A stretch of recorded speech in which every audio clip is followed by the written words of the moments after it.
চাওঁতে চাওঁতে মোৰ পৰিগোসানী আৰু আপোনালোকৰ মৰমৰ আৰাধ্যাই 3 বছৰ সম্পূৰ্ণ কৰি 4 বছৰত ভৰি দিলে। এয়া দেখিছে নহয়, এয়া তাইৰ সৰু ফটোবোৰ। আৰু এই ভিডিঅ'কেইটা মই এইটো কাৰণে ৰাখি থওঁ, তাই প্ৰত্যেকটো জন্মদিনত যেতিয়া তাই ডাঙৰ হৈ এই ভিডিঅ'বোৰ দেখিব, তেতিয়া তাই মোৰ প্ৰত্যেকটো পৰিভাষা বুজি পাব, যিখিনি মই তাইক হয়তো ডাঙৰ হ'লে প্ৰকাশ কৰিব নোৱাৰিবও পাৰোঁ।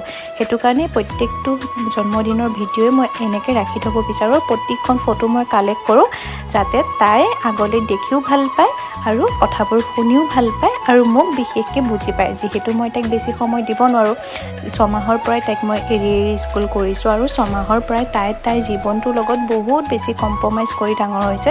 এতিয়াতো বুজি পোৱা হৈ গ'ল যে মা স্কুল যাব, আৰু আজিকালি বাপেকৰ লগত বাৰু স্কুলো যায়, যিহেতু তাই এতিয়া ডাঙৰ হৈছে আৰু অকণমান বুজি পোৱা হৈছে, অকণমান ক খ শিকিব লৈছে। আপোনালোকে তাইক আশীৰ্বাদ কৰিব, তাই যাতে মাকৰ মৰমৰ অবিহনেও যদিও ডাঙৰ হৈছে, তথাপি তাই ভালকৈ ডাঙৰ হওক, ভাল হওক।